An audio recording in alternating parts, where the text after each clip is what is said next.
What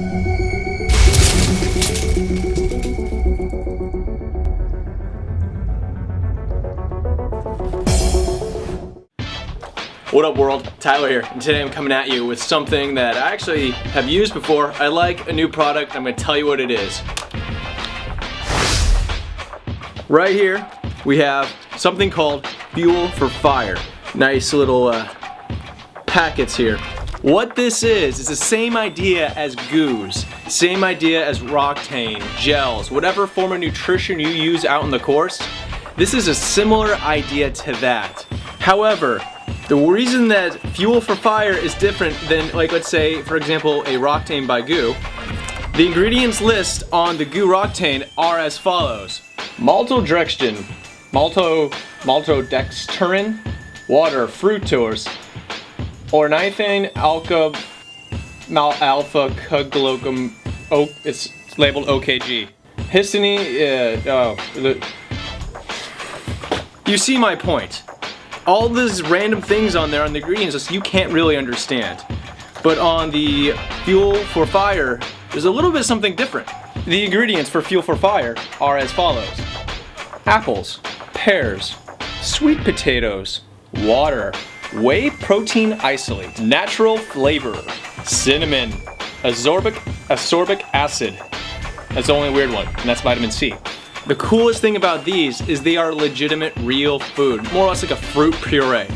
So instead of having all these weird little goo things that you cannot pronounce with whatever it is, these guys actually have real food, real legitimate food.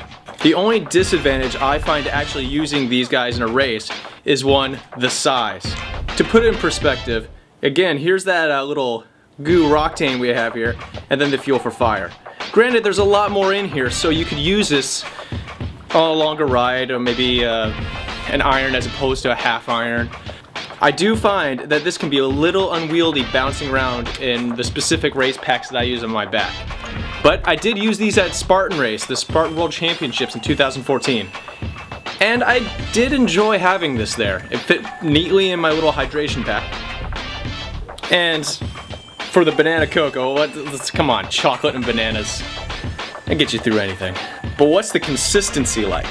For comparison reasons, first we're gonna have the Goo, the Roctane Goo.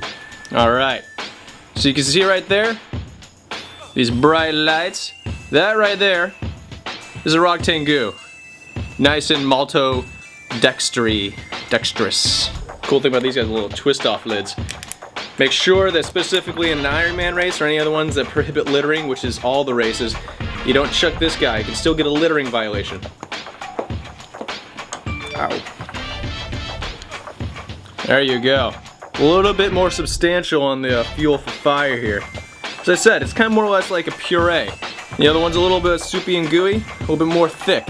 So if you're like me, you're able to handle things that are a little bit on the thicker side and like sometimes like a little bit more solid fuel. A Fuel for Fire can be a good transition in between a goo and something as solid like a bonk breaker.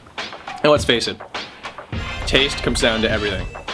Especially after 130 miles in an Ironman, after 4 hours in a Spartan Beast, after mile whatever in an Ultra. Taste is king. You want something that tastes good. It keeps you going. And the one thing I do like about the Fuel for Fire, since they are legitimate, real food, I personally find that I get more of enjoyment out of it. I get more out of it than I just get like a Roctane or a Goo or something, or like a hammer gel.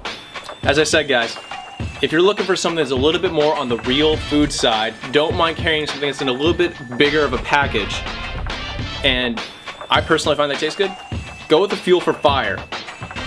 Real fruit, real protein, real food. You can pronounce everything on the ingredients list. You guys have any questions on Fuel for Fire, anything like that? Holler at me, let me know. I'll answer any questions you have. Thank you guys, and have a good one.